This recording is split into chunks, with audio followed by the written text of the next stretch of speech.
tell me what your favorite player of the draft is and your least favorite player of the draft, just your initial reactions to the players that they picked. And we're not talking about process right now, just the players. Just the players, just talent evaluation. Favorite player, Michael Williams. I think he's going to help in a lot of ways. Favorite pick was CJ West. I think that was a great value at that pick. And I think that he's going to be an important player for them going forward. Least favorite, the guard from Iowa. I don't think he's going to make the team.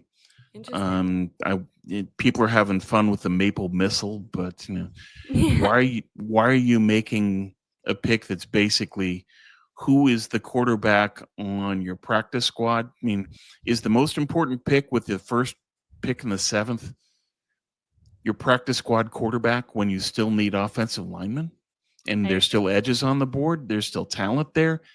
I thought it was a luxury pick. I thought it was typical Kyle.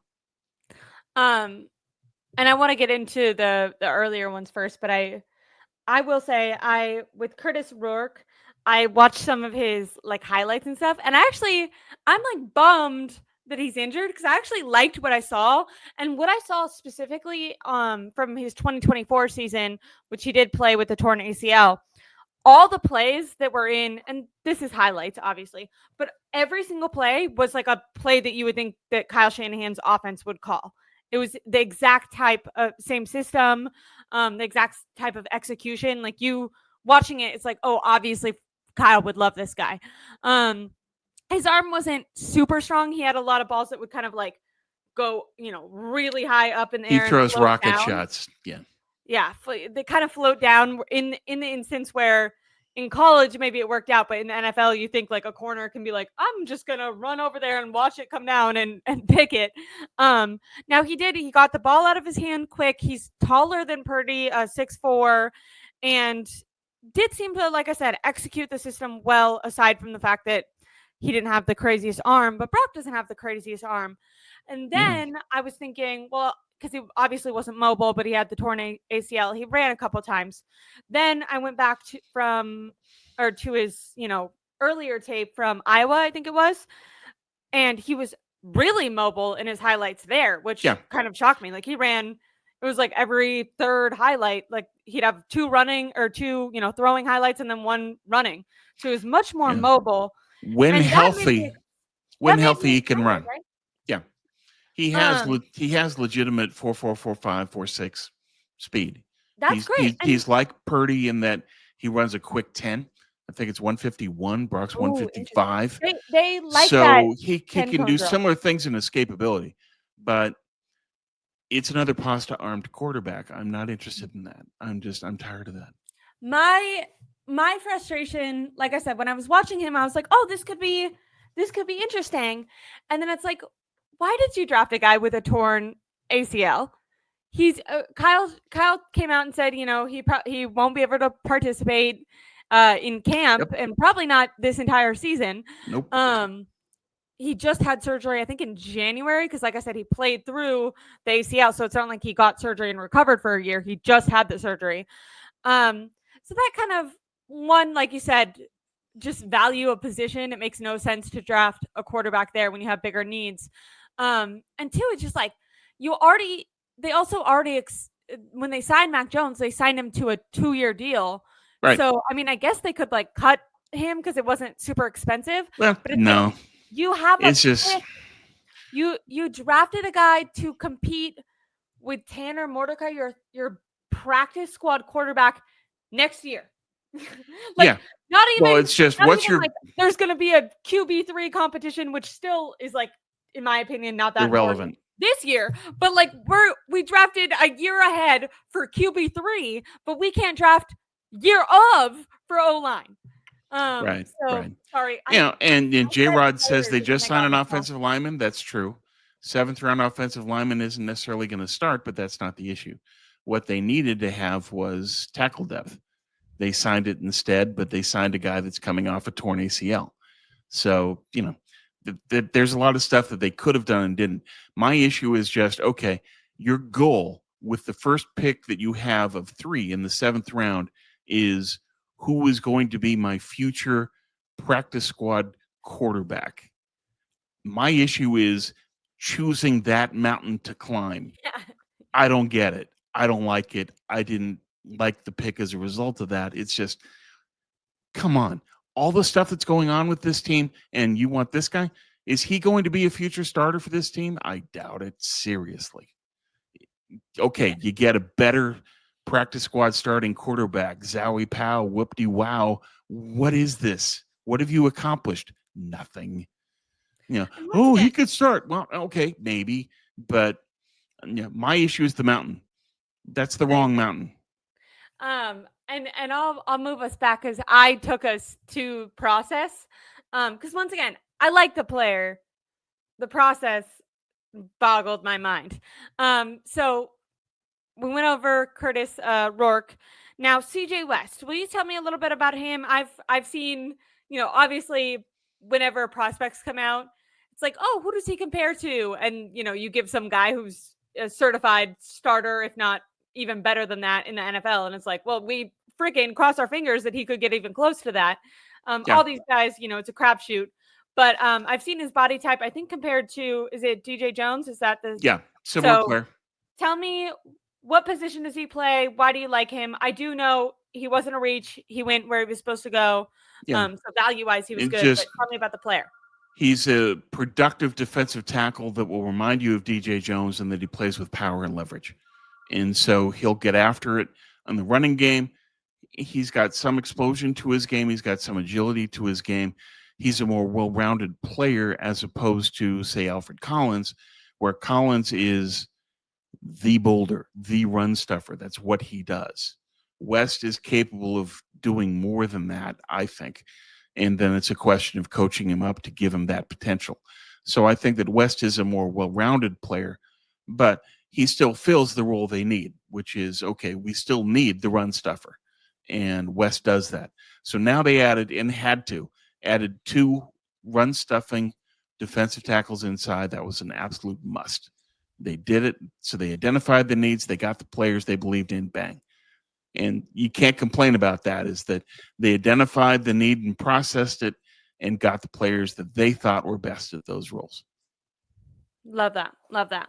My notes that I had taken, D tackle from Indiana went where he was projected to go. DJ Jones comp, put a rock in space, able to perfectly fill in the gap. Right. The cons are that he can struggle a little bit with pass rush, and like most bigger guys, he can struggle with staying low in his pads. I think that's something that they can coach up, and Yeah. I remember. Now, obviously, Javon Kinlaw had the knee injuries, but that was something that they talked about with Kinlaw. It's something they talked about with Armstead. I think with really bigger body guys, it's kind of a consistent their entire career. They have to work on pad level, just Yeah. because it's a lot of weight to be holding in a squat that whole time. Right. Though he's not as big as Collins, so that's not as much of an issue for West. Good. But yeah, he'll have to play with lower leverage, but I still think that he's got sufficient power in his game that And you think he he's could got be, something to work with that they can build on. do you think that it's possible, and we're projecting, but he could be a starter this year for the defense? Yeah, he could. Love that. Love that. I think that about a lot of our younger players, which is nice and shows that Robert Saleh has a lot of confidence in himself and Chris Kocurek to kind of coach these guys up and play them. We've for years now, I think you and I, as long as you and I have streamed together, we've talked about wishing that on the offense they would kind of give these young guys a chance to really be out on the Yeah. field and grow and develop. Still not really happening on offense, but No. happy that Robert Saleh has that same mindset. Little bit, will you just tell us how you feel about Williams? I know you said you like the pick, but Yeah. I haven't talked to you since it happened. So Okay, sure. Williams was arguably the best edge at setting the edge in run defense in college last year. which And John he's had that highlighted role. he Yeah. wanted. He's really long. He's got great athleticism, ideal size. So he projects well as a run stuffer on the edge. And there are some great articles. Max Toscano has one on Twitter now about how, especially for the wide nine, the most important element in run defense in the front line is edge setting outside. He says that's the vital component. Given where offenses are headed with compact formations and multiple guys and that sort of thing, where they can come at you with different sets or run different things out of the same formations, that you need to have somebody like a Michael Williams to stop the run. And he can do that. The other value is that he can come inside to pass rush on 3rd and long. And Williams had success. Kyle pointed this out in the press conference. He's had success against guards in pass rushing. And so if he can develop that skill, then that's a needed piece because they didn't draft a pass rusher otherwise. Yeah. Both defensive tackles are not sack artists at all. The cons that I wrote for both, and I like the defensive picks because I think stopping the run was the biggest weakness when it comes to defense. But yes, I've been like, that's going to be a lot of pass rushing on Nick Bosa, which I think, we're paying, the 49ers are paying him to do, but it's nice to know that there is an area where this guy could grow and develop that side of his skill set. Right, and that's why he's getting Eric Armstead comps. Armstead early did the same thing where he was an outside-inside player until they moved him inside permanently. So Michael could do that where he can say, okay, I'm going to set the edge and defend against the run outside until it's passing downs, then I'll work inside. And they need that inside pass rusher. If they can develop that part of his game, that can set up Bosa. The problem is that then you need who's our other edge. If Michael goes inside, who does that? As Leon says in the chat, Yeturgos Matos is probably the candidate that they could look at as somebody that can play inside, outside, that they could move to edge. They could also look at Sam Aquano. But I think that one piece they're probably going to look to add, just like they did today at tackle, I think they need to add a pass rusher that they can bring in that's a designated pass rusher on 3rd from the edge, especially if the plan is Michael moves inside. You're going to need somebody that's a speed rusher outside on pass downs, because the Niners last year got killed by that. They were 25th in the league at 3rd down conversion rate against. So they've got to improve the pass rush, and that's a piece that didn't come from this draft. They didn't get a pass rushing edge. So what Saleh did instead was he added Nick Martin, who was a great blitzer when he was healthy at Oklahoma State. He had 6 sacks, 30 pressures on 98 pass rush snaps when he was healthy in 23. He's a great blitzer. And so Saleh's going to have to do that. He's going to have to look at blitzers until he has another edge that's a designated rusher on the outside. So Pinnock, the safety that they signed in free agency from the Giants, he had 3 sacks last year. Pinnock, Martin, those are guys they're going to have to look at to blitz. Saleh is going to have to send 5 people until, or hopefully, they add a designated pass rusher outside with some speed. I love it. I liked the Nick Martin pick. It was more of a reach, but I feel like he was projected to go later because he's smaller, and Robert Saleh doesn't care about his linebackers being smaller. So I think that when he looks at Nick Martin, his production, he sees kind of like a K1 Alexander. I was looking at their draft profiles, and when K1 was drafted, he was only 5 pounds, larger than Nick, and I think like an inch taller. So really similar body style. Kyle Posey, I mentioned him earlier, did a breakdown of some film, obviously not all of it, and really praised Nick Martin for his blitzing ability and coverage ability and his instincts, speed, explosivity. Now his speed could sometimes, and I'm paraphrasing a lot of what Kyle Posey said, but his speed can get him in trouble sometimes because he'll miss tackles. But he had, 400. He had 140 tackles last year, 83 solo tackles. That's very. I think Robert Saleh feels like under their development, and I defer to thinking that Robert Saleh knows what he's talking about when it comes to linebackers. That's kind of how I feel. That's his thing. Well, and Johnny Holland, the linebackers coach, same thing. Is that the wide 9 can use linebackers that are smaller because basically they want heat-seeking missiles. It's the defensive line occupies the offensive line. The linebackers then read the play, shoot the gap, missile launched, bang. That's what they Now, want. So they can do that. That's their blueprint is we want violence and speed at linebacker, and that's what Nick Martin provides. now I have a question it's very like shows that I'm amateur. So don't laugh at me, but maybe some people in the chat were wondering the same thing. Nick Martin played Mike linebacker in college, where he had all this production, and I just don't know.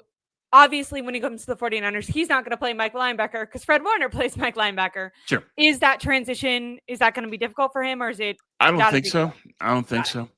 And Martin plays instinctively as it is, where he's relying on his traits. That's how he plays.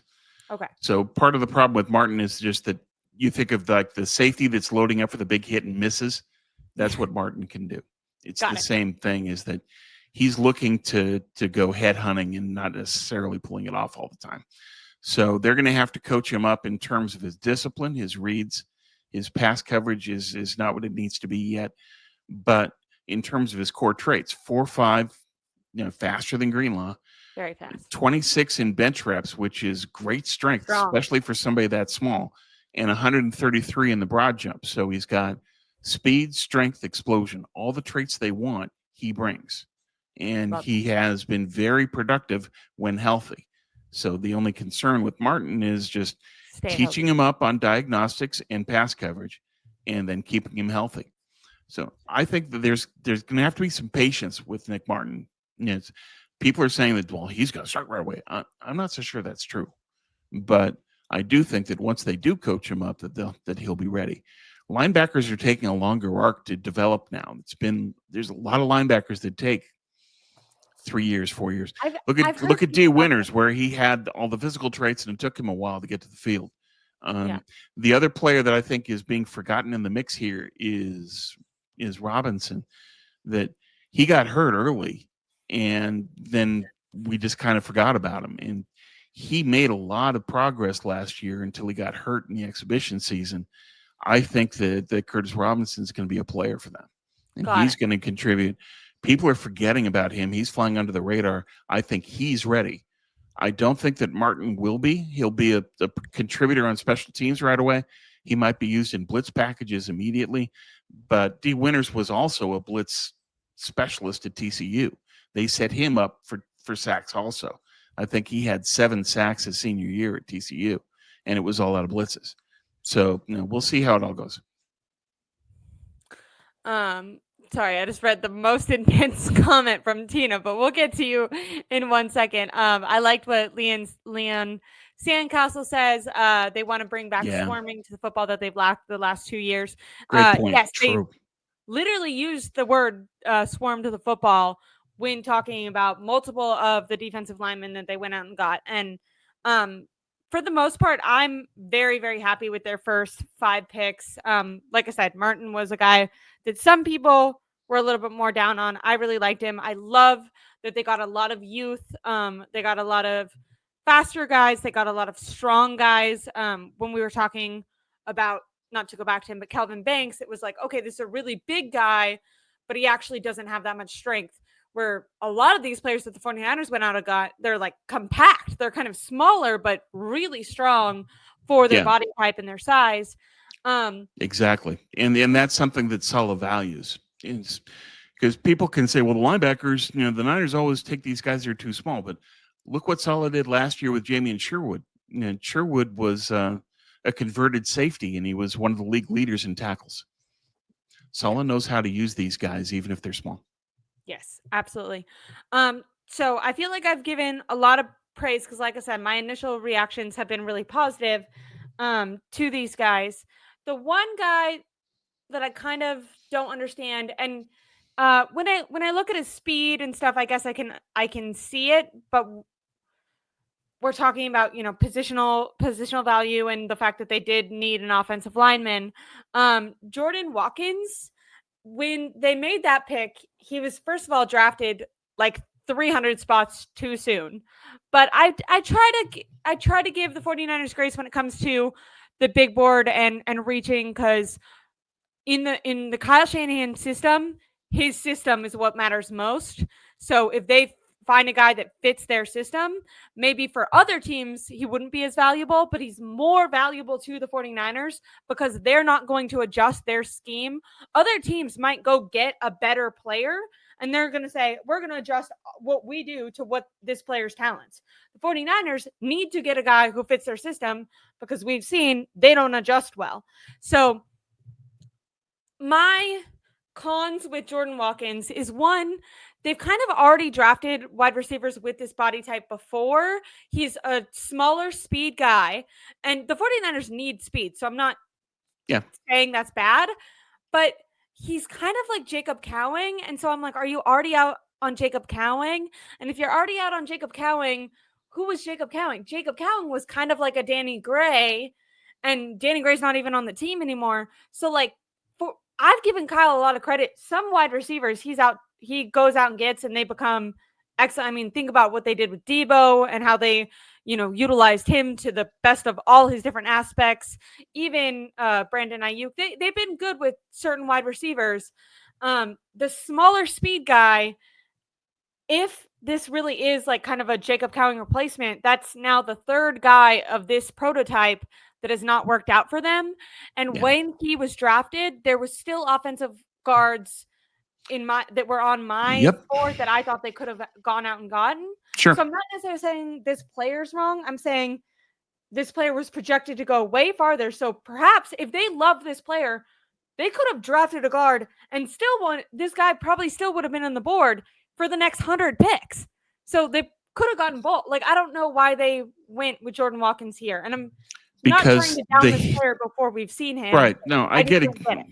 I get exactly what you're saying, that you don't need to take this guy now, but it's what they do. We going back all the time on this is how they go about it.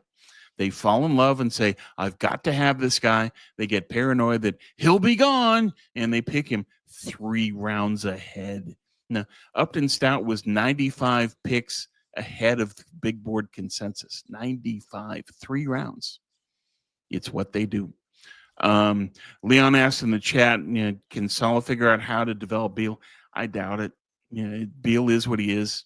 Beal, Drake Jackson, you just have to move on. No, yeah. I would rather look into developing Sam Aquanu than Beal. I think that Sam's a better player. It'll be interesting to see, but I have no idea. Really quick, because I do want to go back to the Jordan Watkins and why I think he was the worst pick of the draft. So it was the first time that the 49ers went offense. And when you're looking at their defensive philosophy, they hit the line. They hit what Robert Saleh came in and clearly said, when they said, we're rebuilding our defense, what do you want to do? He went, we need to be able to stop the run. If we're going to get out of our own division, we have to be able to stop the Seahawks, who just added, to their run game. We have to be able to stop the Cardinals, who not only have James Conner, but they have Kyler Murray, who's ran all over Nick Bosa last year in both the games that the Cardinals beat the 49ers. But then, okay, you get out of your division. Who just won the Super Bowl? Philly. If you want to get out of the NFC, you have to go through Philly. You have to go through the Lions, who have, Montgomery and Gibbs. So I understand stopping the run. Robert Saleh said, we need to be a more physical team. We need to get back to our physical dominance. That used to kind of be what calling the 49ers were known for, their calling card, as you say. Then it's like, it's finally, okay, time to go offense. And Kyle, like, in my opinion, you'd be like, okay, my first offensive pick, what's my biggest offensive need? Offensive line. And Kyle went, my first offensive pick, I'm going to go get a toy.